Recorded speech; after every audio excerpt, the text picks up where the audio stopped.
So we were just discussing how this may have to be moved. And I want to talk a little bit about, or Colin wants to talk a little bit about garden sanitation, what you should be doing at this time of year. Yeah, and so it's October. We've already had, you know, a killing freeze, frost, a week or two ago. So most plants have been winding down. I know the next day my peppers and tomatoes were gone. But this is a good time of year to do what a lot of people call putting the garden to bed. Garden sanitation is extremely important from a disease management standpoint, especially with things like nightshades that we like to grow a lot here. Tomatoes, peppers, eggplants. There's a lot of diseases that can affect them. And what we don't want to get into the habit of is planting those in the same place every year. We can actually get soil-borne fungus and bacteria that builds up. Interesting. So one thing I do like about your setup here, if it was getting more sun, you have an in-ground garden, but you also have this raised bed. I think there's some containers around that gives the gardener the ability to do crop rotation. Right. So year one, we've had our nightshades here in this bed. That's and year exactly two, right. I had tomatoes here this year. They're usually on the far side of the garden, but I didn't want to plant as many this year because we don't have time to weed them and care for them. But yeah, in a best case scenario, next year we would have those in our raised bed, grow something not within that genus. Even though these are perennial?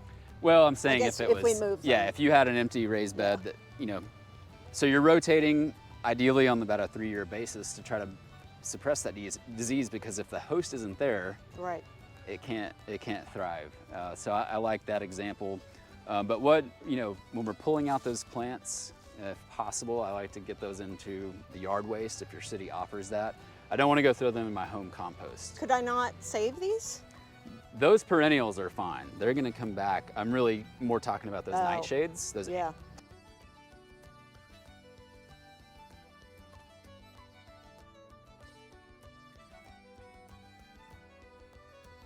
enough to denature or kill those diseases. Okay, Colin, let's talk a little bit about what people should be doing at this time of year in their gardens.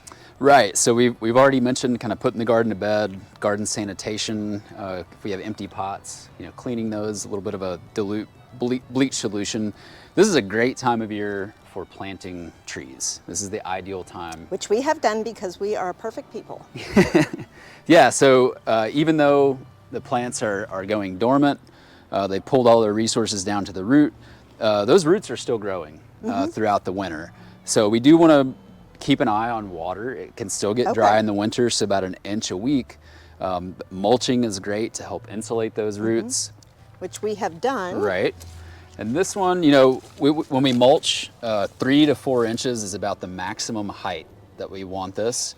We want to make sure it's not touching the trunk. That can actually trap moisture. Okay, so we need to pull this back. Right, cause some rot. Look how wet that is. Yep.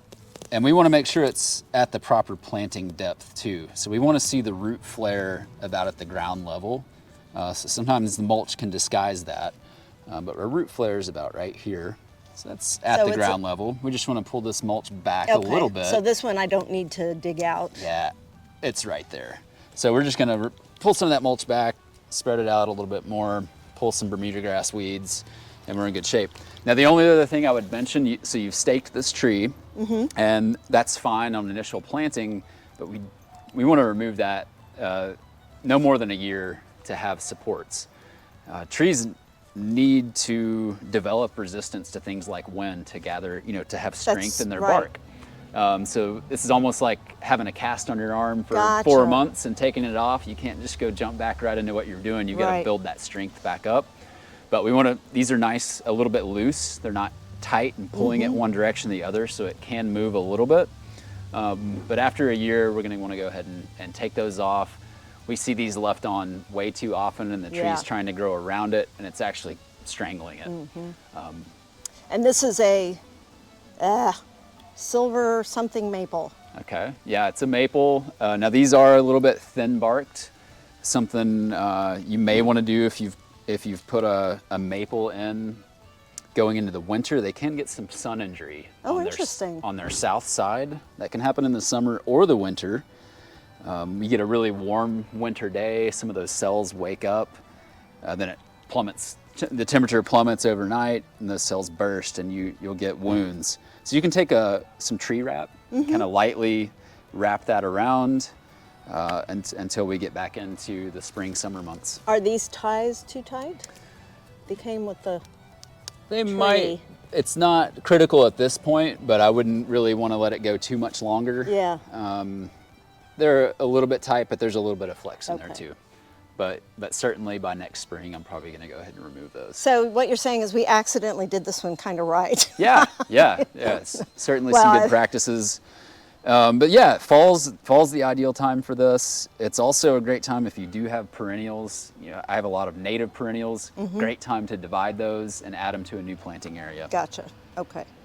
So in summation, it's October. This is the time of year to be doing sanitation, garden sanitation, cleaning up, putting things to bed, putting down mulch or hay or whatever you have. In my case, hay, which did not work with the crabgrass. We're going to avoid hay. Straw is fine. Straw, sorry, But straw. if someone says I have hay that you can mulch your garden with, don't do that. That's going to have a lot of grass seeds. Right. Yeah. But straw should be fine. And then fall is also the time to plant lovely little trees in your yard. So does that apply to understory trees as well, or is it only hardwoods? Absolutely. Any kind of, trees can be planted in the spring. It's just, you think about this past year, we had a significant drought. Yes. And you're really stressing that tree. You're having to really stay on top of watering. By planting in the fall, or having more frequent rainfall, we don't have to water as much, and we're really allowing that root system to start to establish, to be a little bit more resilient in the spring. This is also really an ideal time to get your soil tested in the fall. So that's something our office does for free for native soil. We usually need about 2 pints take it from several different parts of the garden or the bed. You may have several different samples for different areas. Right. But it's a fertility test, and it might give you some recommendations on amendments you need. Something like lime, if you need to raise your pH, that takes a lot of some time to react in the soil. So if you do that in the fall, you at least have several months before the growing season to make some of those changes and add those amendments. You have time to deal with. Well, I want to thank Colin for coming out today. I know it takes time out of your schedule, which is very, very busy, to do this, so I really appreciate it. And just want to say that he's going to be back. We've got him kind of on a regular basis. So if you have any questions that you want to ask Colin, just put it in the comments and we'll ask him. Thanks for coming. Thanks so much for having me.